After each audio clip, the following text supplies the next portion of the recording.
Hello my dear students, my name is Amrita. आज जो मैं आपको चैप्टर एक्सप्लेन करने जा रही हूँ वो है ब्रिंगिंग अप करी, जो कि घन गोपाल मुखर्जी जी ने लिखा है from 7th standard NCERT alien hand book से। बाय द वे, अगर आपको इस बुक के बाकी और भी चैप्टर्स की एक्सप्लेनेशन चाहिए तो उसका लिंक मैंने डिस्क्रिप्शन में डाल दिया है, आप जाके चेकआउट कर सकते हैं।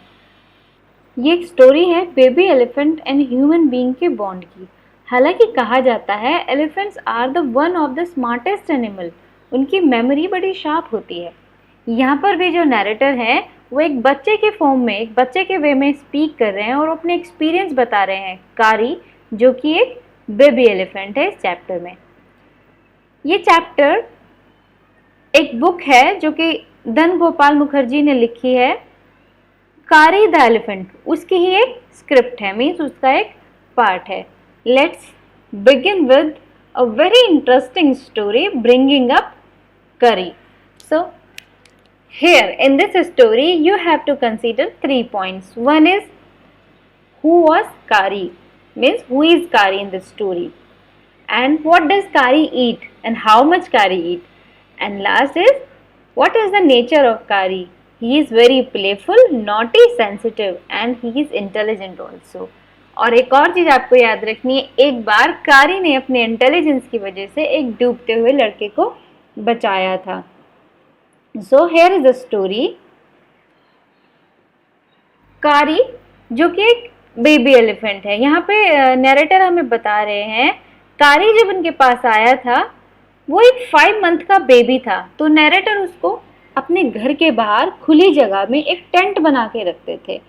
उस टेंट के ऊपर उन्होंने एक छप्पर डाला हुआ था। छप्पर होता है एक खुली हुई रूफ, एक खुली हुई छत होती है, और जो वो छत थी उसको 4 मोटे मोटे जो पेड़ के डंठे होते हैं उसके ऊपर टिकाया हुआ था, जिससे कि वो बहुत ज़्यादा मजबूत रहे।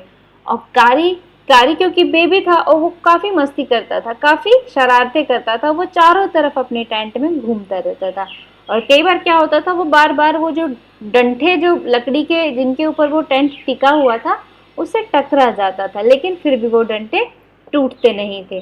क्यों नहीं टूटते थे? क्योंकि नैरेटर ने उनको बड़ी मजबूती से बनवाया था। कारी को नदी में नहाना बड़ा पसंद आता था। वो डेली नैरेटर के साथ जाता था और नदी में आराम से नहाता था और बड़ी देर तक पानी में लेटा रहता था। और पानी से निकलने के बाद वो बहुत ही खुश होता था और ऐसे चिंगाड़ता था जिससे बच्चे ना खुशी से चिल्लाते हैं, और नदी के किनारे पे लेट के आराम से सन बात लेता था। नहाने के बाद कारी को नैरेटर जंगल में ऐसे खेलने के लिए छोड़ देते थे जंगल के किनारे पर, और खुद चले जाते थे उसके लिए खाना इकट्ठा करने, खाना लेने जंगल के अंदर। अब क्योंकि कारी बड़ा ही ज़्यादा खाना खाता था, वो 16 किलोग्राम ट्विक्स खाता था एक दिन में। ट्विक्स होते हैं पेड़ों की जो टहनियाँ होती हैं, सॉफ्ट वाली पेड़ों की शाखाएं, उनको ट्विक्स बोलते हैं। अब इसमें नैरेटर को बड़ा सारा टाइम लग जाता था। पहले तो नैरेटर जाते थे आधे घंटे तक अपनी कुल्हाड़ी को ही शार्पन करते थे, फिर वो पेड़ों को सेलेक्ट करते थे और देखते थे कि कौन से वाले पेड़ में सबसे ज़्यादा सॉफ्ट और डिलीशियस वाले ट्विक्स लगे, उसी पेड़ के ट्विक्स को वो काट के लेके आते थे। और ऐसा सब कुछ करने में ऑब्वियसली नैरेटर को बड़ा सारा टाइम लग जाता था और तब तक कारी खेलता रहता था। अब इतने दिन हो गए थे, कारी और नैरेटर में बड़ी अच्छी फ्रेंडशिप हो गई थी, और लेकिन फिर भी एक बार कारी ने नैरेटर को नदी में धक्का दे दिया था। ऐसा उसने क्यों किया था? इसके पीछे एक स्टोरी है। एक बार एक लड़के की जान बचाने के लिए नैरेटर नदी में कूद गए थे। नदी में कूदे नहीं थे, कारी ने पीछे से धकेला था, ठीक है।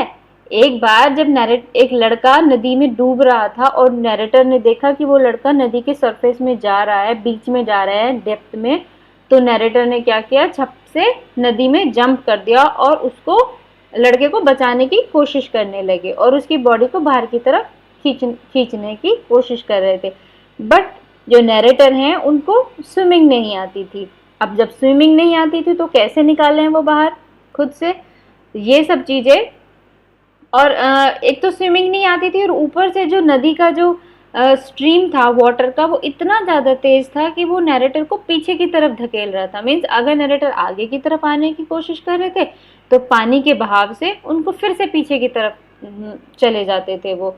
तो कारी ये सब कुछ देख रहा था और वो सब ये देख के उसको एक आइडिया आया और वो बड़ी तेजी से दौड़ता हुआ नदी के पास आया और आके अपनी जो ट्रंक है कारी की वो नैरेटर को पकड़ा दी उसने। जैसे अपना हाथ देते हैं ना हम लंबा करके आगे की तरफ, उस तरह से। अब नैरेटर ने करी की सूंड को पकड़ लिया। करी की जो सूंड मीन्स जो उसकी ट्रंक थी उसको पकड़ लिया एक तरफ से और दूसरी तरफ से उस लड़के को खींचने लगे और उस लड़के को खींच के बाहर की तरफ ले आए। ऐसे करके इन लोगों ने उस लड़के की जान बचाई। तो ये बहुत ही बहादुरी वाला काम किया करी ने। करी एक बच्चे की तरह ही बहुत नॉटी था और जैसे बच्चे बहुत ज़्यादा शरारत करते हैं तो उनको बताना पड़ता है कि अभी रुक जाओ, बस इट्स इनफ। इसी तरह कारी भी जब बहुत ज़्यादा शैतानी करता था तो उसको बताना पड़ता था तभी वो रुकता था। अब करी को क्या हुआ, बनाना खाने का बड़ा ही ना ये हो गया, उसको बनाना का टेस्ट डेवलप हो गया क्योंकि उसने एक बार बनाना खाया उसको बड़ा अच्छा लगा। अब उसको बनाना खाने के लिए चाहिए था, इसके लिए उसने बनाना को चुराना शुरू कर दिया, फ्रूट्स को। एक बार नैरेटर के घर में डाइनिंग टेबल पे एक बड़ी सी प्लेट में, जो फ्रूट की जो प्लेट होती है उसमें फ्रूट रखे थे, कुछ मतलब बनानाज रखे थे। तो करी ने क्या किया, अपनी ट्रंक को अंदर की तरफ डाला खिड़की से और वो जो केले थे फ्रूट्स की प्लेट में जो बनानाज रखे थे सारे बनानाज अपने ट्रंक से भर के और बाहर की तरफ निकाल लिए और ले जाके चुपचाप अपनी टेंट में चला गया जिसमें वो रहता था, अपने एलिफेंट हाउस में। और वहां जाके उसने मेक श्योर किया कि उसको कोई देख नहीं रहा है और शांति से बैठ के उसने वो केले उधर खाए। आखिरकार लेखक को इस चोरी के बारे में पता चल गया। उन्होंने करी को चोरी करते हुए पकड़ लिया। अब जब करी को डांटा गया तो करी समझ गया और फिर उसने प्रॉमिस भी किया नैरेटर को कि वो आगे से कभी भी चोरी नहीं करेगा। फिर अब वो बच्चों की तरह जल्दी सीख भी जाता था। आपको पता है बच्चे किसी भी काम को बहुत जल्दी सीख जाते हैं और उसी क्योंकि एलिफेंट भी जो अपना करी है वो भी बच्चा है इसलिए वो भी बहुत जल्दी सीख जाता था। अब उसकी जो इंटेलिजेंस है वो नैरेटर ने बताई कि करी को माली एक कमांड होती है जो कि एलिफेंट को सीखनी होती है। माली का मीनिंग होता है कि आगे की तरफ चलो, मतलब जैसे एलिफेंट खड़ा है उसको माली बोलेंगे तो आगे की तरफ चलना शुरू कर दो। अब करी को माली सीखने में ओनली 3 लेसन लगे थे। 3 लेसन में ही करी ने माली कमांड को सीख लिया था अच्छे से, जबकि जो दूसरी कमांड है उसको सीखने में करी को 3 वीक लग गए थे। धत का मीनिंग होता है बैठ जाओ। अगर एलिफेंट को धत कमांड दी जाती है तो इसका मतलब है कि उसको बैठने के लिए बोला जा रहा है। और ये जो कमांड्स थी, ये जो लर्निंग्स थी, ये नैरेटर ने करी को इस तरह सिखाई थी जैसे किसी बच्चे को हम कोई पाठ पढ़ाते हैं। करी धीरे धीरे बड़ा हो रहा था, अब उसको आगे की चीजें भी सीखनी थी, बाकी चीजें जो सारे बड़े एलिफेंट सीखते हैं वो भी सीखनी थी। अब जो मोस्ट जो चैलेंजिंग जो चीज थी जो करी को सीखनी थी वो थी मास्टर कॉल। मास्टर कॉल सीखना बहुत ही डिफिकल्ट होता है किसी भी एलिफेंट के लिए। इसको सीखने में 5 ईयर लग जाते हैं। फिर भी ये बहुत ही ज़्यादा इम्पॉर्टेंट कमांड है। क्यों? क्योंकि ये हर एलिफेंट को सीखनी पड़ती है अपनी जान बचाने के लिए और अपने मालिक की जो अपना जो उसका कीपर होता है एलिफेंट का उसकी जान बचाने के लिए ये सीखनी बहुत ज़्यादा इम्पॉर्टेंट होती है। ये इसलिए इम्पॉर्टेंट होती है कि कभी कभार ऐसा होता है कि जब एलिफेंट अपने कीपर के साथ जंगल में खो जाता है तो उसको ये समझ में नहीं आता है कि बाहर का रास्ता किस तरह से, क्योंकि जंगल तो बहुत घने होते हैं और कई बार जानवर भी अटैक कर देते हैं। तो इस वाली कमांड का मास्टर कॉल का यूज़ करके एलिफेंट अपनी और अपने कीपर की जान बचा सकते हैं। तो क्या होता है कि जैसे जो कीपर है वो एलिफेंट के साथ गुम हो गया तो कीपर एलिफेंट के कान में एक अजीब सी फुसफुसाने की आवाज़ करेगा या फिर चीखने की आवाज़ करेगा।